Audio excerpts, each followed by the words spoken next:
Aquarius rising. How you doing, Aquarius? This is your reading for the Scorpio full moon that's happening on the 12th of May 2025 at 22 degrees and 12 minutes of Scorpio and Taurus respectively, where the sun is Ishalamadu. Hello and welcome. My name's Chloe.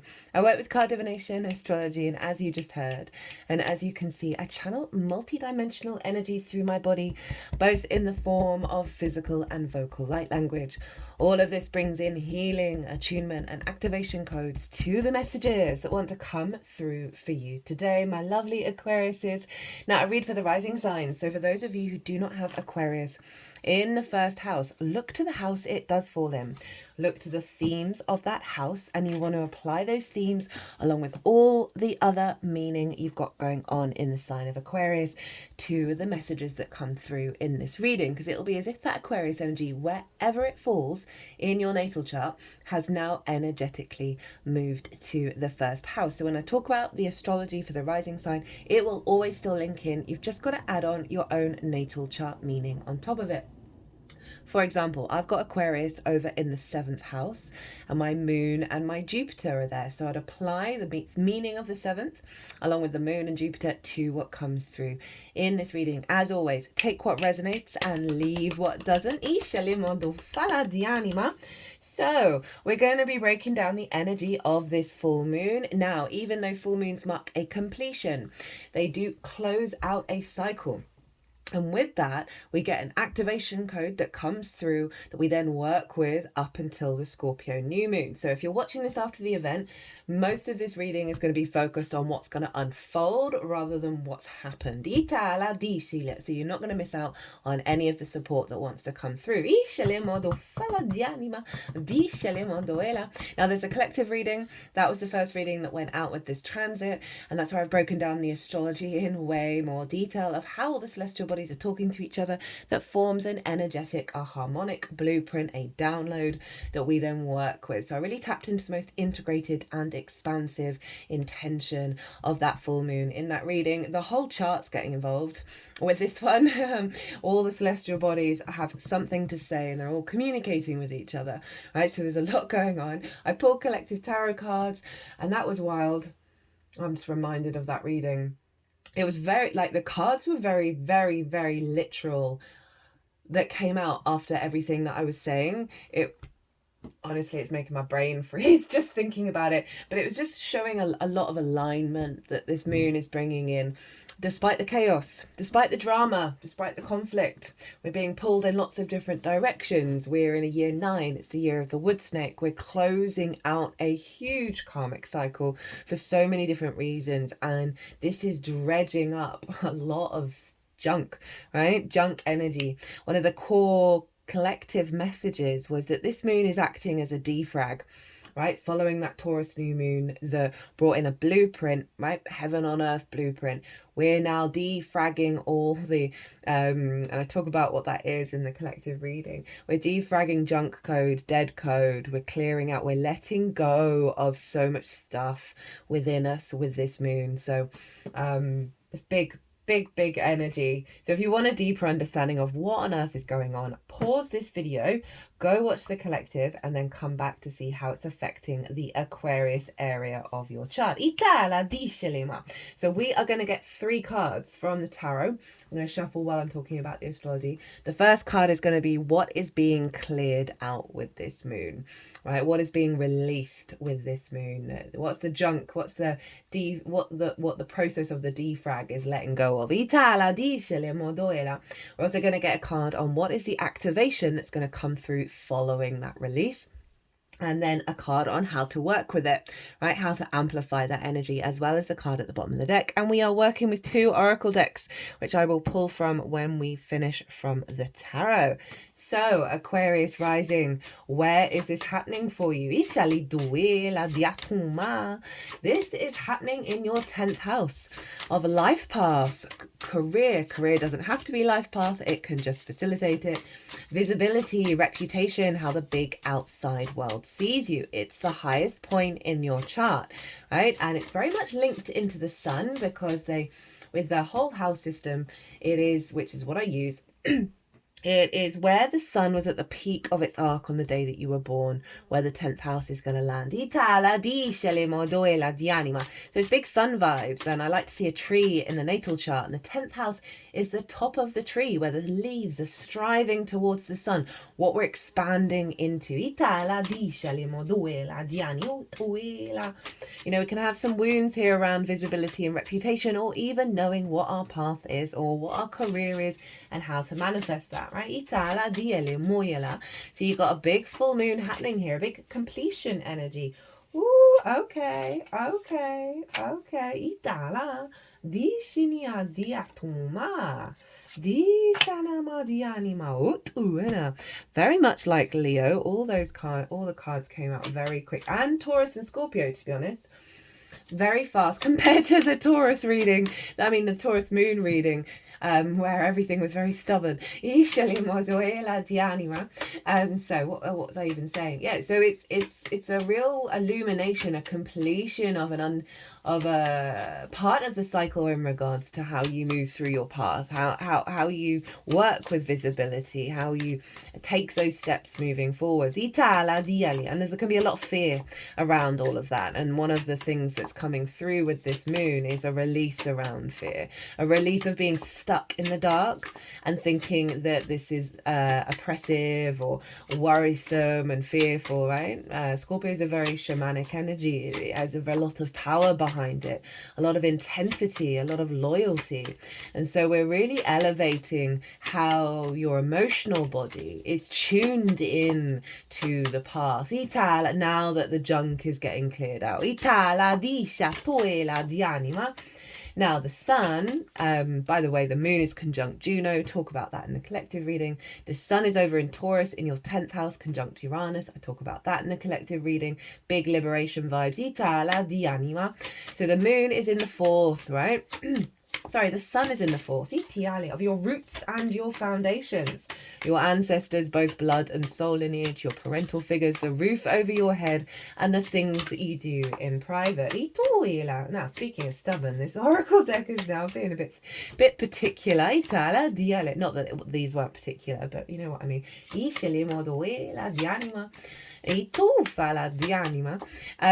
the sun is in your 4th of having the vision and understanding, okay, how do I build this path, right? What do you need for your sense of home, your sense of security, your sense of freedom with that Uranus conjunction of letting go and like really making peace. The 4th house can have a lot of trauma in terms of the parental figures, the ancestors. Like we carry a lot of burden from all of that. We carry a lot of weight that isn't ours. So there's a real shift in your foundational energy around just letting go of certain things, having the clarity around them, and finding the sun is also linked into freedom, of finding that freedom in your home, in your root system, in how you build in this world, that is allowing that moon to soften and intuitively be guided along the path away from needing to control it and needing to have the plan. Speaking of plans, the sun and the moon are square Pallas Athena, who is an asteroid, over in your 1st house in the sign of Aquarius. How you embody yourself, your actions and your deeds.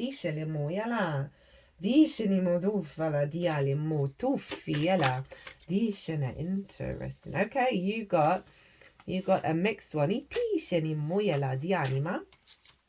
So interesting. Pallas Athena, she represents wisdom, maturity, long-term thinking, long-term strategy. So she's been in your 1st house. So you've probably noticed she's been there for a while now. You probably may have noticed that you're watching your actions and how you see yourself, how you embody yourself, and trying to navigate how that works for the long term, how that serves you in the long term. You may have noticed some impulse control fall away with Pallas Athena, because she along with Saturn, she really is one of the most mature energies of what we work with in terms of astrology. And she's squaring the sun and the moon. This forms a T-square, and the release point of the T-square is the bottom of the T, and that is Pallas Athena over in your house of self, right? How you embody yourself from a sense of elevation that serves your longer term incarnation. Now, for those of you who may have Leo placements, if you have Leo placements at the almost around 22 degrees of Leo, right? You can have a pretty wide orb with this. It then forms a grand fixed cross where all the fixed signs are being activated. You, Scorpio, Taurus, and Leo. Now that can feel very overwhelming. We had it with the new moon in Taurus, where we're being pulled in all these different directions. And it can feel very disorientating, very discombobulating, very overwhelming, just like exhausted, right? The trick with it is to calm your energy when you're feeling all of that. I mean, that's just in general, but it really works with any fixed cross, with any grand cross, of calm your energy and then see what you're instinctively guided to do in those areas of your chart, which one is winking at you a little louder. And the more that you follow that kind of surrender and instinct energy, the more it turns into a generator, like an absolute powerhouse of building, right? Big building energy. So yes, it can be disorientating, but it's incredibly powerful. So for those of you who do have things over in Leo, and obviously Mars is there, the ruler of Scorpio, so Leo's involved, although Mars is at the beginning degrees of Leo. It will shift from a T-square to a grand fixed cross, where all those 4 signs, all those 4 houses are all at play, rather than the focal point on the self, which you get if you don't have those things there. Now, Mars and Venus are both in fire signs, and Venus rules Taurus, Mars traditionally rules Scorpio. So the 2 rulers of this moon are in fire signs, and they are trining each other. Venus is over in Aries, Itala dice, of how you communicate, right? Your day-to-day, your local community, right? How you find meaning in the day-to-day. Is trining Mars over in your 7th house of one-on-one important relationships in your life. So you're really reevaluating what those relationships mean and how to communicate with them. So this may be a business partner, this may be a romantic partner. You want to commit at a further level. You just want to take it up a notch, right? You really want to be in your power while still allowing that surrender energy with the unfolding of the path. And so this is really very supportive fire energy. Our instincts are getting in alignment with this clearing out, right? So we're more in a flow state. Now there's so much more going on in this chart. Again, it's all in the collective reading. Now let's see what's going on with your stuff. So this is what is being closed out. This is what being let go of, being released with this full moon in the sign of Scorpio around your life path and your career and visibility. Itala, do what you're striving for, where you're headed, what you're expanding into.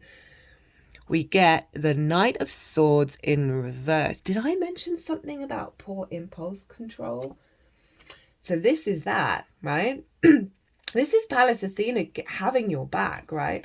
The Knight of Swords, and I don't always read it this way, but I always try and go with the first things that come into my head. You know, it's got the same clouds as the 5 of Swords. They're the only 2 cards in the deck that have these kind of jagged clouds. And the 5 of Swords for me is the most difficult card in tarot. It's about the bully victim cycle. It's about conflict of the mind, conflict in general. It's a very hardcore energy, and the Knight of Swords can sometimes embody that of like very quick to fight, quick to action, right? Impulse, poor impulse control, not really taking on board cause and effect and consequences, right? And so it's in reverse of I'm getting a second message come through of poor decision making when it comes to your path and your career, conflict creating actions, right? You may have been going through lots of frustrations of going this way and that way and this way and that way, and not really feeling like anything is manifesting, and then falling into that sort of conflict space in your mind when it comes to how do I move along my path? How do I build from my foundations that serve this path in a longevity energy, right? I said Pallas Athena is very loud in this because there, you know, the Knight of Swords isn't very mature in the traditional sense, in the traditional reading of this. And so Pallas Athena is like your embodiment of self is no longer causing conflict, is no longer kind of like fools rush in kind of energy. Another message I'm getting with this is the block around you having clarity of thought and being able to act on it at the same time, right? So there was a more another message with that one of like that restriction of being able to have the idea, get up and go and do the thing that serves your path, that's also being closed out. I feel like that's a secondary message because of the clearing of the poor impulse control, the conflict, the not really thinking long term. It's not that we've got to have the long term plan, but for me it's more like think about what your emotional body would want to feel like for the long term, right? Rather than, oh, this feels really good right now, but am I going to enjoy it in the next hour, in the next day, in the next week? So it's really allowing that sense of wisdom to come through. Right, okay, what is the activation code? I've forgotten what all these cards are. I always do. Okay, big reveal. What's the activation? What's coming through that you're then working with over the next 6 months? Right, this is the imprint. This is the download that you're getting that's going to unfold. Woo-hoo-hoo, what a great card for the 10th. 10 of Cups, right? So this card represents the nuclear family, right? Happy life, happy home. That is just a representation of what this card represents in terms of it is the external manifestation of your inner desires, your inner alignment. Right, so when we do the inner work, we then start to see the world change externally and start to see that alignment come and manifest. So this is the vibe, right, of the longer term goals, this sense of future completion, future joy, future experience, whether that for some of you that may be about a romantic relationship, which is shown up here. But as I said, this is just a representation of those bigger things in your life that aren't just internal, but that you have a desire to manifest outwardly that would bring you this beautiful alignment, right? It's the only rainbow in tarot, which, you know, is a very powerful energy in very many different traditions. The rainbow light body, right? Of that integration of self that you then see your whole reality change. It is, you know, the wishing on the rainbow, the pot of gold at the end of it. You know, all of these are in alignment. It is the chakra body, right? But it's the externalization of that. Oh my goodness, so powerful. Aquarius, for the life path, for where you're headed, what you're striving into is this sense of union with that life path. We've got two sets of two energies in union with one another. And we can really see that within ourselves, of like the inner child and the grown version of ourselves working together. And you think, you know, the fourth house, you know, is when we grew up. And so can be lots of blocks around that. Of the deep union of self with self that allows us to expand even further because we've come into a greater sense of connection. Ooh, okay, how to work with it. What do they want you to know? How to amplify that 10 of Cups? Ace of Wands, big fire energy. Hello Mars, hello Venus. Leo got the Ace of Swords in this position. Interesting parallel. So instinct, renewal of your instincts, of your passions, of your drive, of your motivation, of your inspiration. Really like this for all of the houses we've been talking about, and you know, the fact that Mars and Venus are both in fire signs. It's really doubling down on you feeling the resonance and your instincts being in alignment, but they're really wanting you to focus on the fresh new energy around how to manifest, right? So there may be some different practices that you've been feeling in the lead up.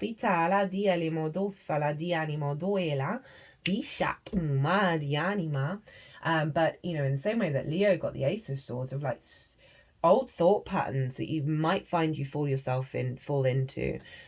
Pause, give yourself the space to, you know, reorientate that energy. And with fire, it's like old instincts. So be an observation of what your instincts are bringing up, right? You know, if it's this, right? So some, you know, it's still saying, there's fresh energy coming in. You've got fresh energy to work with, but it's up to you whether you engage with it. It's up to you whether you put in the daily habit of bringing yourself back to this space, right? Rather than falling into the old habits that we're letting go of. Itala di anima, very passionate, very driven, right? So act on your inspirations, act on those instincts, and then see, okay, is this the old pattern or is this the new pattern? What does this new pattern feel like? How can I cultivate that energy? That's just going to give you some real nuance to your own individual experiences. Okay, let's see. What's at the bottom of the deck? Itala di scelimodoela di anima.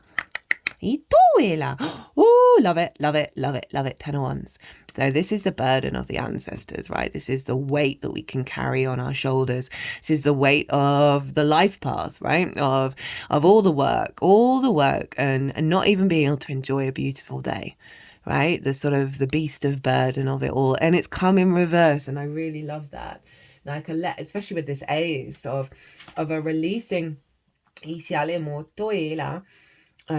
Four of Pentacles is at the top of the deck, which feels like the crowning energy of you manifesting from your roots, from your foundational energy, where Taurus is, and being able to manifest from the sovereignty of your frequency that is allowing the release of, again, that fourth house energy with Taurus, where the ancestors are, the parental figures, of letting go of a lot of stuff that's not yours. Oof, 2 tens. I'm here for it. Okay, so you got a bonus card. Let's see. This is a rainbow rainbow Brainskull, which I like using, obviously, because for Scorpio. So what have we got here? Your first one, big mixed barrel of emotions. And look, that wee baba, right? When we're wee babies and we're growing and we're figuring out who we are, and we take on so much stuff from others. You don't have to label what you're feeling. Just be present with it. What is most important is not trying to escape or avoid your reality. I feel that is linked into what I was saying about observe what your instincts are doing, right? And observe how you feel about that. It's going to help with the release of this, right? And really amplify the release of this, of being like, oh, this is a character trait that I picked up from my father or my mother, or maternal energies or paternal energies.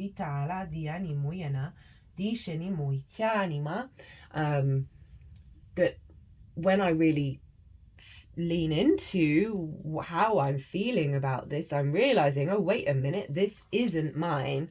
I'm going really croaky. It's not avoiding it. It's not escaping it. It's through observation we release. And also, if there's like a hope and a dream that your emotional body won't let you even go there because of crap situations happening in the past, which means your defense mechanisms are up, and your response mechanism is to bolt and run, right, when there be trouble at mill. And there may be something that wants to come through that, by acknowledging it and holding space for it, will help it manifest. Okay, what else have we got? Ooh, God, that was the same. I cut the deck for Leo to put one of their cards back off camera. And this was the card. Oh, you might want to watch the Leo reading. Oh my God, I'm going so hoarse. Obviously some throat stuff's going on. Okay, so what have we got? Infinite freedom of thought is your foundation.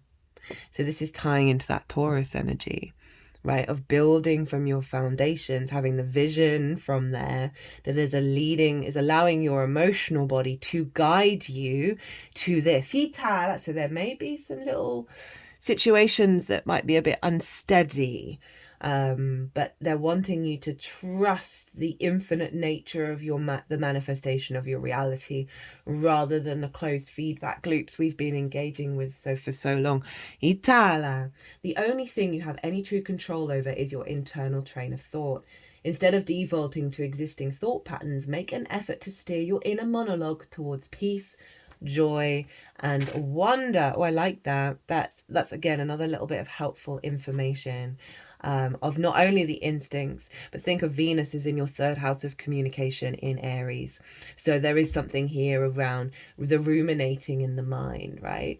And how you connect to the way that you communicate, and how creative and loving you are in the way that you communicate. So this is doubling down on Venus, saying now's a really good time to instigate like a loving dynamic, right? That is then going to soothe the mind and allow that instinct to come through at a higher level. Okay.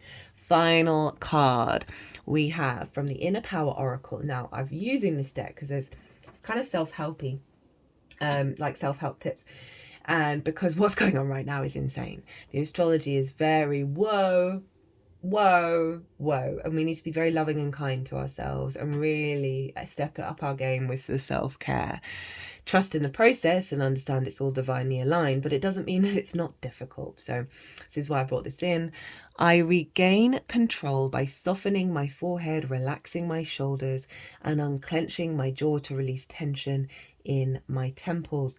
Very appropriate for this Knight of Swords. Fast, go, go, go, go, go. Mind, thought processes, that tension of let's go, like the gotta go to conflict, got that like pulsating thought that won't let you be in your true instincts and in your true divine path, right? So this is really, really beautiful. How maybe get a little practice to allow this to soften your body and see what comes through, because they're really wanting you to get out of your head and into your instincts with this one, right? And see what comes about, see what you learn from that experience.